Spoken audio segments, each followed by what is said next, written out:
A graça e a paz do Senhor Jesus Cristo. Amados, eu quero convidá-los a que abram as suas Bíblias em Malaquias capítulo 2. Malaquias capítulo 2. Louvamos a Deus por esta manhã, pelas misericórdias dEle. Louvamos a Deus porque o Senhor, em sua providência, tem levantado mais um ministro para cuidar do seu rebanho.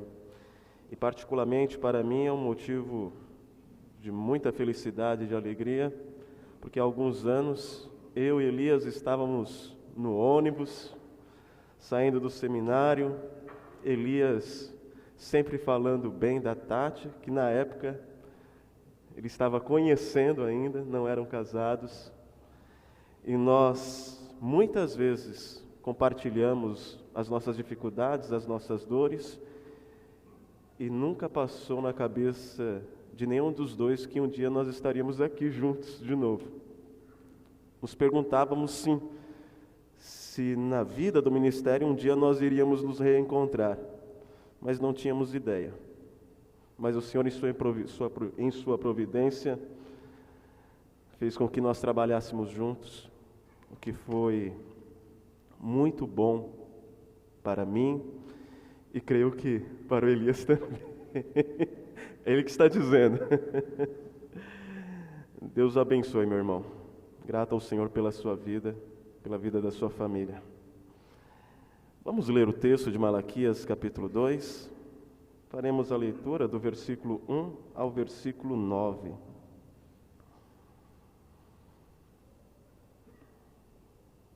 Este é um texto que já foi exposto aqui, mas que creio que traz princípios essenciais para um ministério que conduz a igreja à verdadeira adoração. Leiamos, acompanhe a leitura.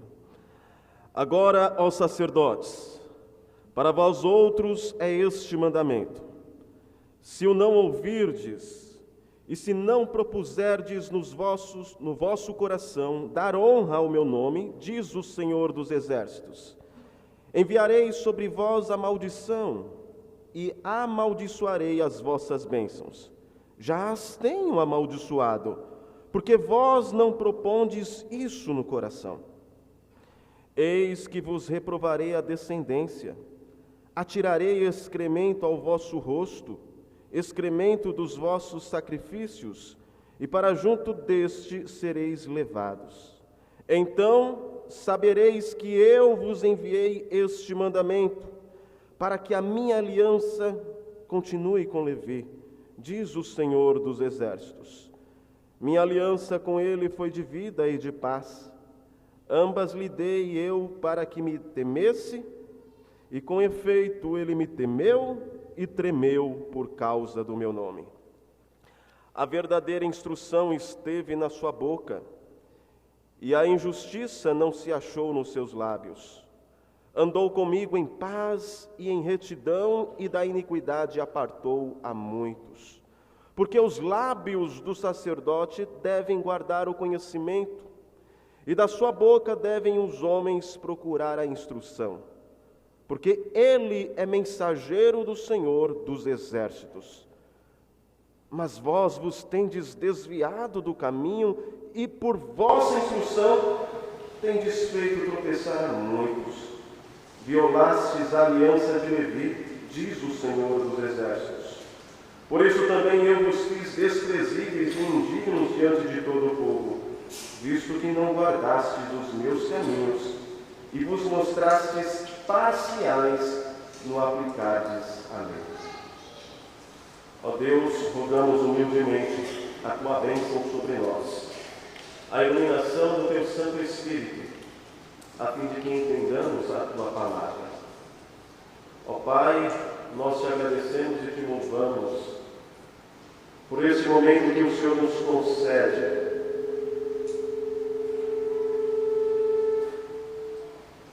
pela tua graça em levantar mais um ministro, a fim de trabalhar na tua seara. Com os corações gratos, no nome de Jesus Cristo, oramos. principal tarefa da igreja? Letra A, buscar comunhão uns com os outros. Letra B, demonstrar amor através de ações sociais. Letra C, evangelizar os povos. Letra D, nenhuma das alternativas.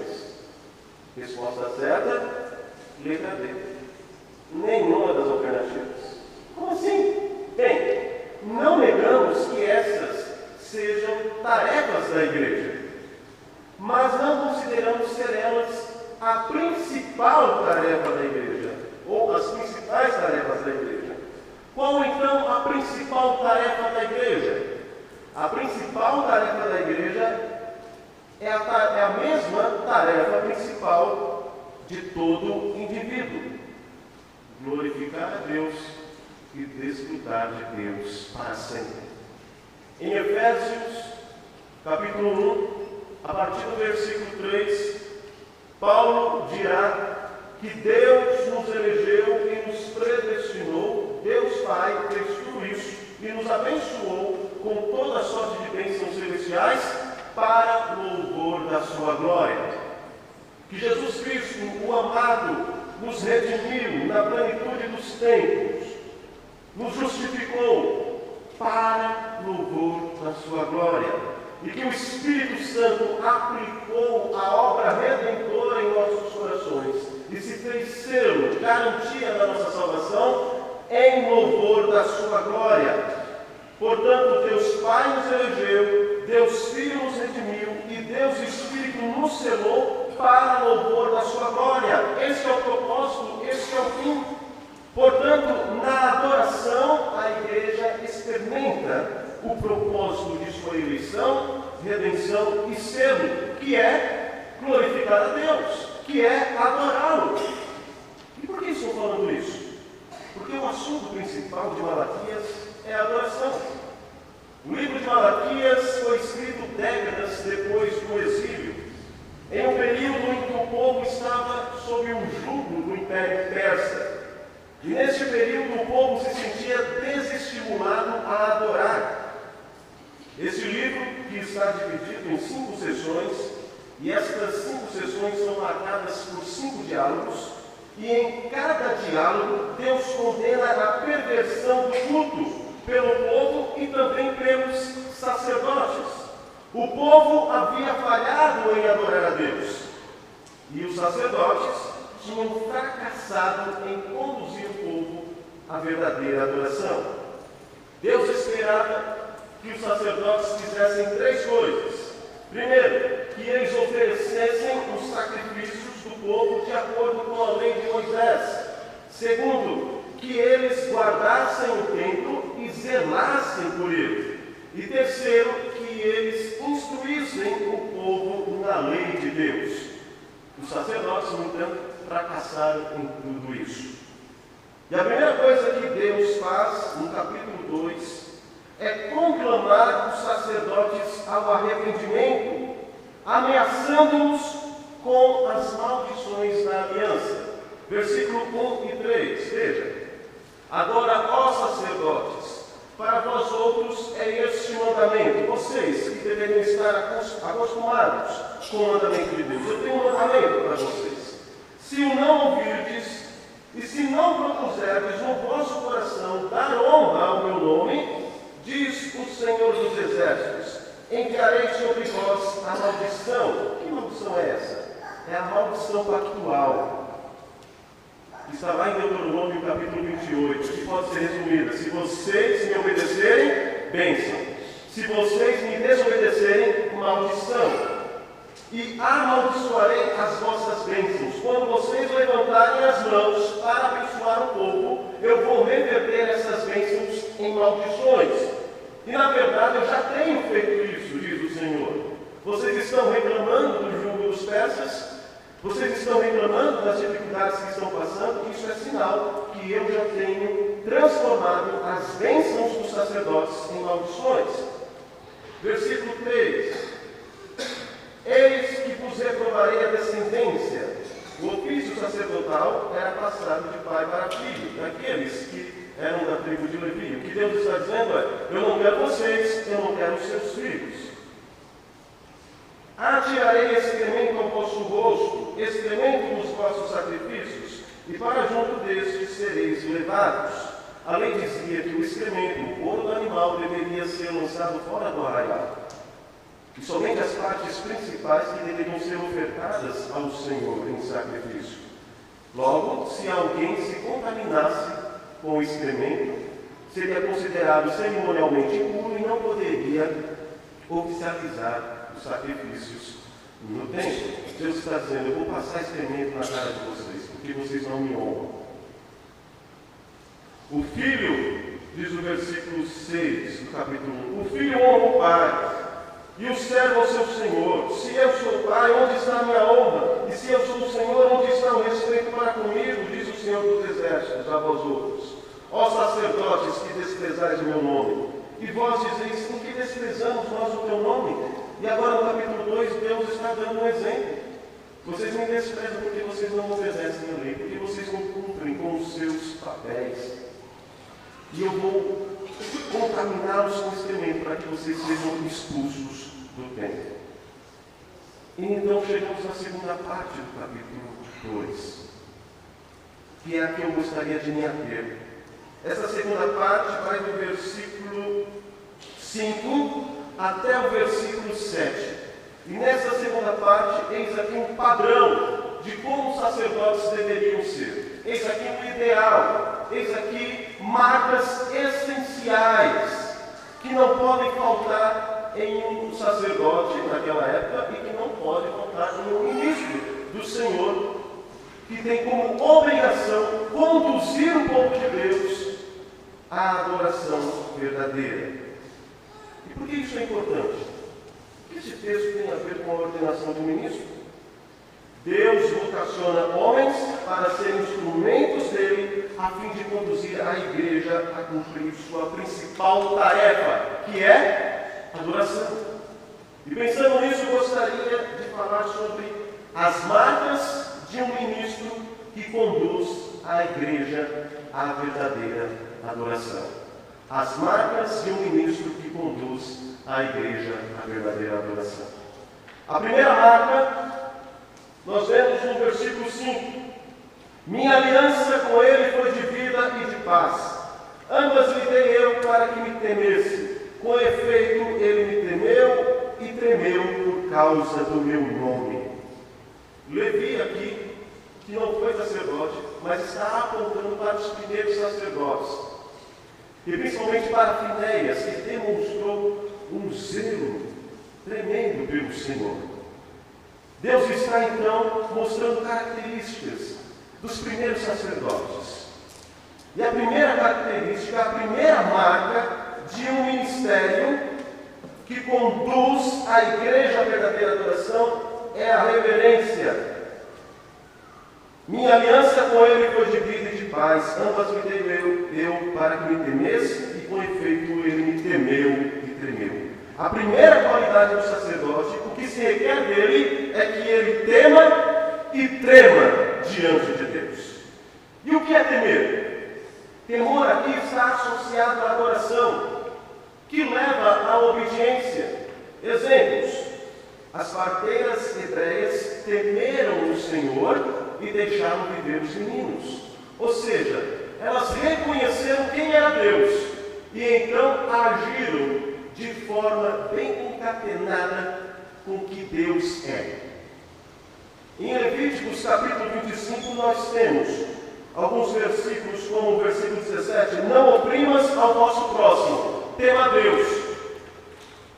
Você não oprime o seu próximo quando você considera quem Deus é, quando você reconhece quem Deus é, e isso é adoração, é temor associado à adoração. Logo, nos dias de hoje, o ministro obedece a esse princípio, o princípio da reverência, do temor ao Senhor, quando reconhece a Deus como referencial de todos os seus atos. O primeiro compromisso do pastor não é com a obra de Deus, é com o Deus da obra. O primeiro chamado do pastor é reconhecer a Deus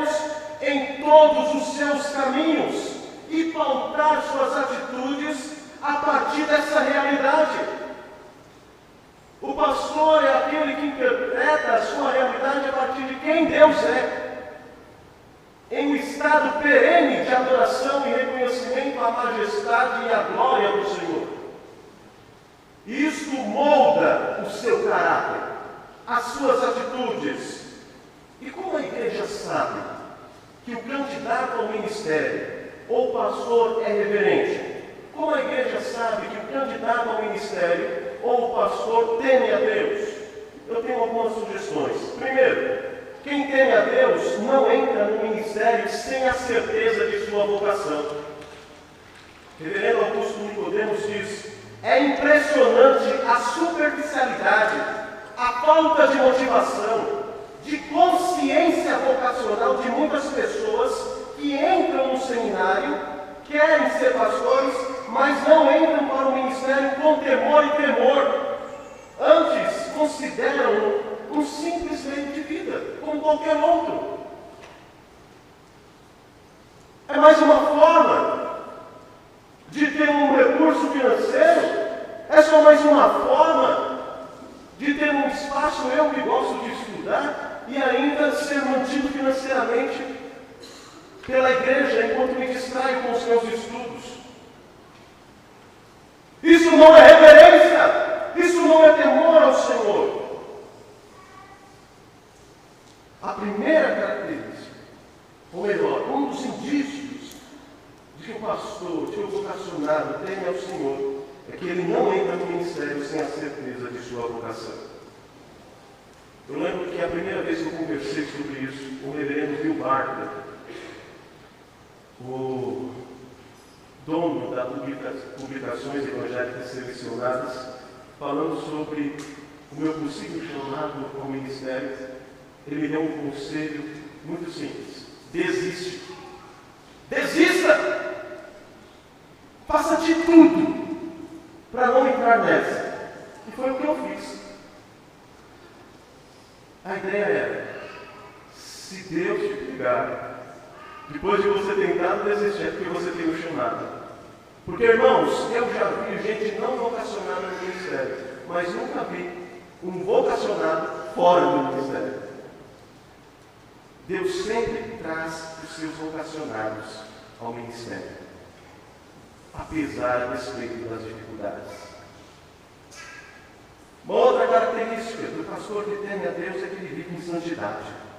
Calvino diz: refreia-se de pecar não só pelo temor do castigo, mas porque ama e reverencia a Deus como Pai, honra-o e cultua-o como Senhor. E mesmo que não existisse inferno algum, ainda assim treme só de pensar em ofender a Deus. O ministro que é temente ao Senhor refreia-se do pecado, não pelo temor do castigo, mas porque reverencia a Deus, porque honra-o, porque cultua-o. E mesmo que não existisse inferno, ainda assim ele treme só de pensar em ofender a Deus. Uma outra característica do ministro que teme ao Senhor é que ele é humilde. Pois ele sabe quem Deus é e sabe quem ele é diante de Deus. Logo, quem teme a Deus não busca projeção pessoal. O ministro que teme a Deus não anda atrás de aplausos, de condecorações. Quem teme a Deus não depende de elogios, nem se abate com críticas.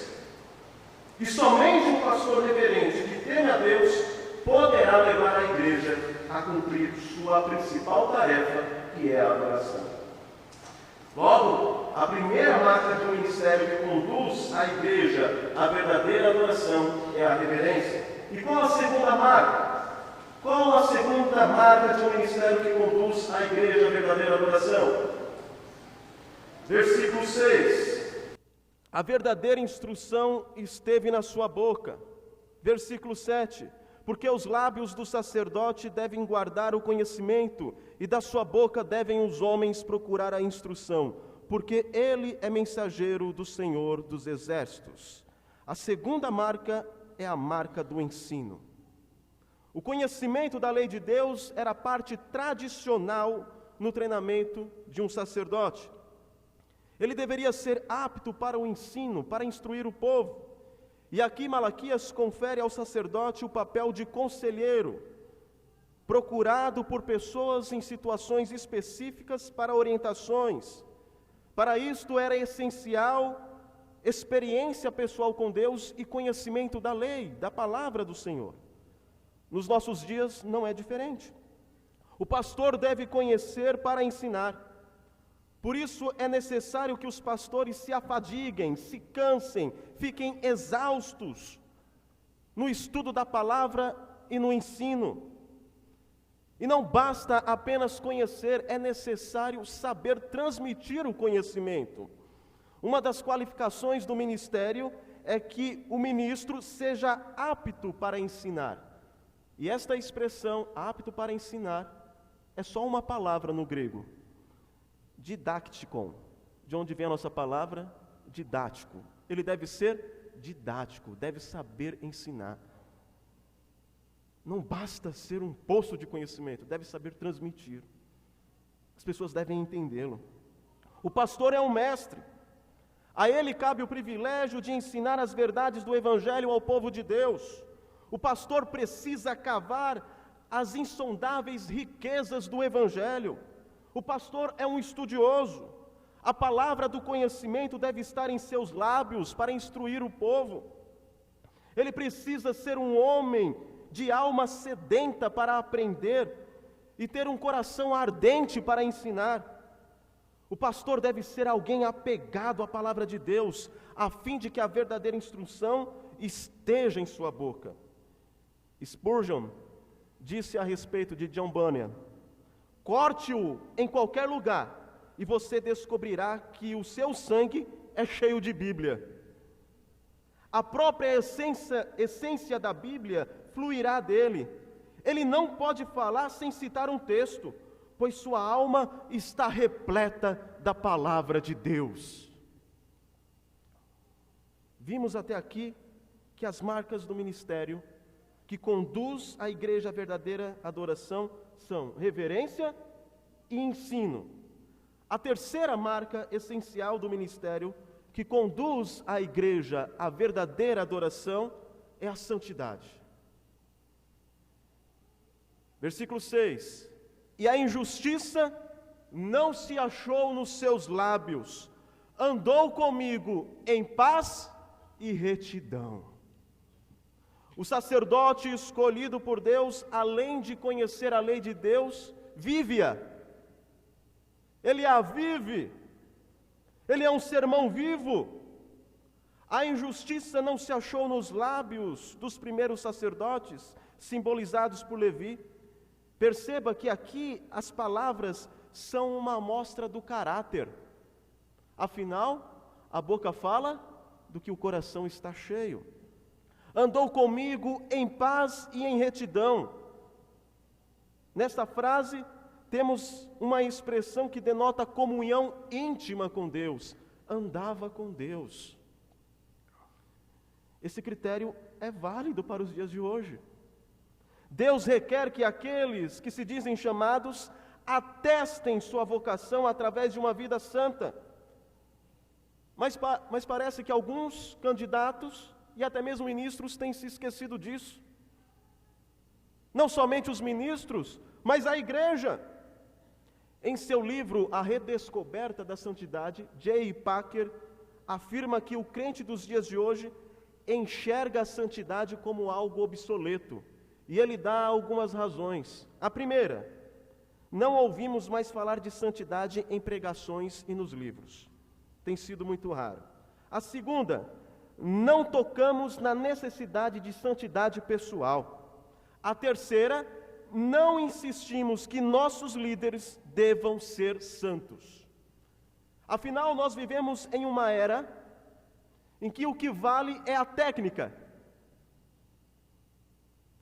É fazer com que as coisas deem certo. É ser um bom administrador. Nós nos rendemos, nós nos ajoelhamos diante do pragmatismo. Nenhuma sociedade civilizada colocou mais ênfase sobre resultados, habilidade e carisma, ou menos ênfase sobre o caráter, reflexão e profundidade como a nossa. Antigamente as igrejas se preocupavam mais com o caráter de seu pastor. Queriam prescrutar se nele havia indícios de santidade. Com isso em mente, Timothy Keller faz o seguinte comentário: um pastor tem 3 papéis básicos: pregar, pastorear e aconselhar, e liderar. Talvez, diz Tim Keller, você não tenha fortes dons de falar em público, mas se for uma pessoa piedosa, sua sabedoria, amor e coragem farão de você um pregador interessante. Talvez você não tenha fortes dons pastorais ou de aconselhamento, ou seja, talvez você seja uma pessoa tímida, introvertida. No entanto, se for piedoso, sua sabedoria, seu amor e sua coragem o capacitarão a consolar e a orientar as pessoas. Talvez seus dons de liderança não sejam muito fortes. Você é um tanto cauteloso por natureza, mas se for uma pessoa piedosa, sua sabedoria, amor e coragem farão com que as pessoas o respeitem, farão com que as pessoas o sigam. Afinal, as operações da graça que produzem um caráter santo são fundamentais porque podem compensar certas deficiências de dons. E Spurgeon, em 1855, fundou um seminário. E ele estava convicto de que não devia aceitar nenhum homem que não desse prova de sua vocação. Então ele afirma: o grau inferior de piedade, a falta de entusiasmo, o fracasso na devoção particular e a ausência da consagração são fatores negativos, intoleráveis em homens que aspiram ser servos de Cristo. Nem a capacidade mental, nem os méritos universitários podem compensar a ausência desses requisitos. A marca de um ministério que conduz a igreja à verdadeira adoração é também a santidade. O ministério que conduz a igreja à verdadeira adoração é marcado pela reverência, pelo um compromisso sério com o ensino e pela santidade. E a 4ª e última marca que nós encontramos neste texto: o ministério que conduz a igreja à verdadeira adoração é o pastoreio. Da iniquidade apartou a muitos. Pastorear envolve consolar o rebanho na tribulação e envolve admoestar o rebanho a fim de que muitos se apartem da injustiça, da iniquidade. E como o pastor faz isso? O ministro de Deus aparta a muitos da iniquidade quando o conhecimento é somado à vida. Dá para entender? Quando o conhecimento é somado à vida. Ou seja, perceba, a verdadeira instrução esteve na sua boca. Isso é o quê? Conhecimento.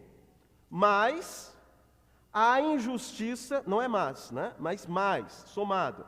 Somado à injustiça, não se achou nos seus lábios e andou comigo em paz e retidão. Conhecimento associado, somado à piedade. Igual a, e da iniquidade apartou a muitos. Pastoreio.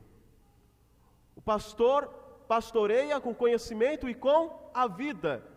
E quando isso se soma, ele está pastoreando, ele está apartando o rebanho da iniquidade, com o que ele diz e com o que ele vive. O pastor é aquele que diz o que fazer e mostra como fazer. E é por isso que o nível de espiritualidade do ministro deve ser notoriamente superior aos demais. Reverendo Maurício insistia comigo: Marcos, dificilmente a igreja vai ser mais santa do que seus líderes. Então os líderes devem ser os primeiros a buscarem viver o que pregam. O pastor pastoreia com conhecimento e com a vida, a fim de ser padrão dos fiéis. E não sou eu que estou dizendo, é a palavra. Vejamos, 1 Timóteo capítulo 4, versículo 12. Paulo orienta um jovem ministro: torna-te padrão dos fiéis, na palavra, no procedimento, no amor, na fé e na pureza.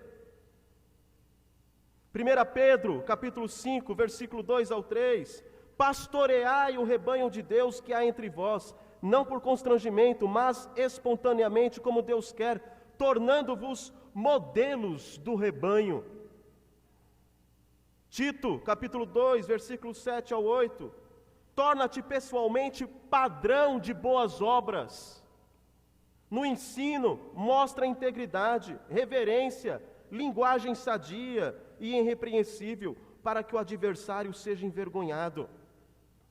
Elias, as pessoas não se lembrarão da maioria dos seus sermões, mas elas não se esquecerão como você viveu.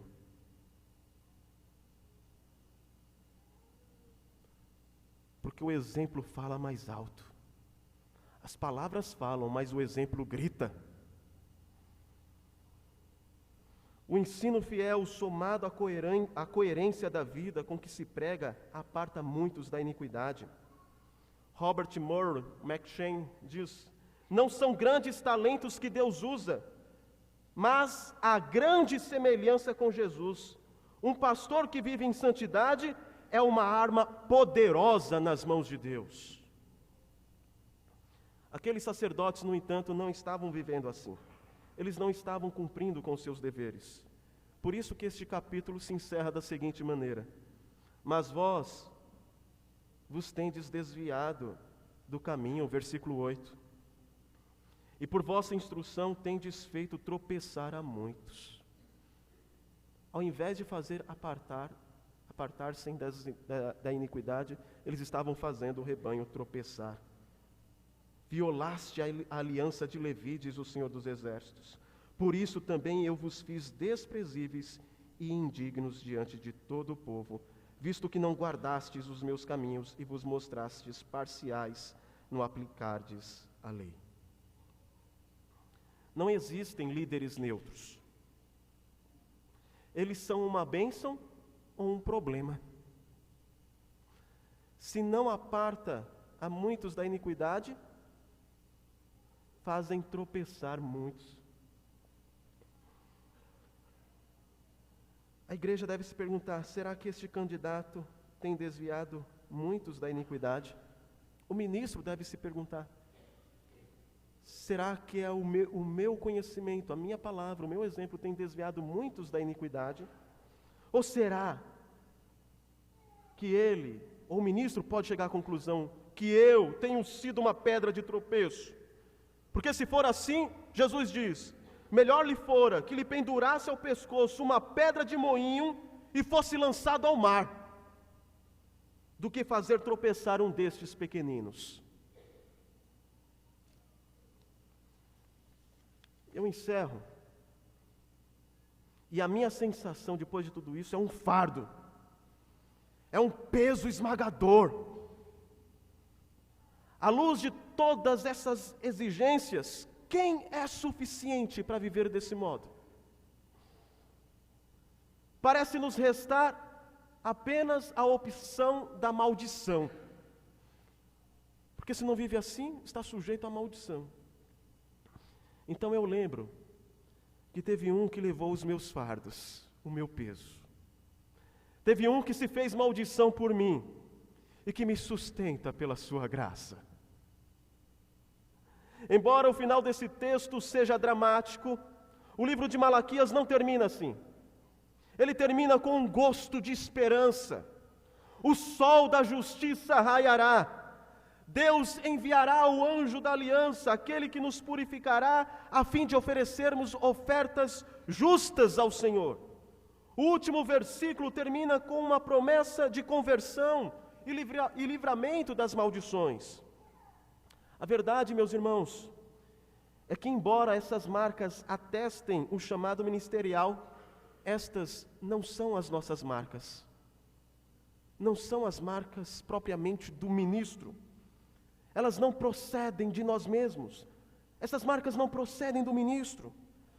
Porque no que concerne a nós mesmos, todos nós estaríamos amaldiçoados, porque fracassamos nisso.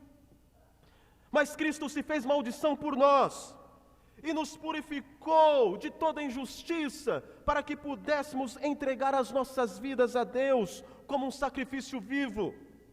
Em Cristo há perdão para a nossa irreverência, para a nossa indisposição em ensinar, há perdão para a nossa incoerência com aquilo que pregamos.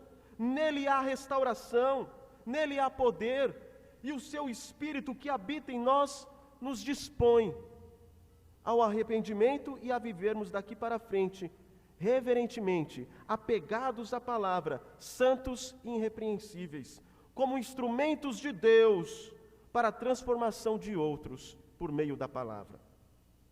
Essas marcas, insisto, não procedem de nós. No entanto, mostram que Cristo é real. Reverência, aptidão para o ensino, santidade e pastoreio são as marcas de Cristo em nós. O ministro que tem essas marcas pode dizer: já não vivo eu, mas Cristo vive em mim. E a cada dia que nós andamos com Ele, Ele vai nos amadurecendo e vai nos moldando. O ministro é aquele que caminha com Deus, agarrado, apegado na graça e na misericórdia do Senhor.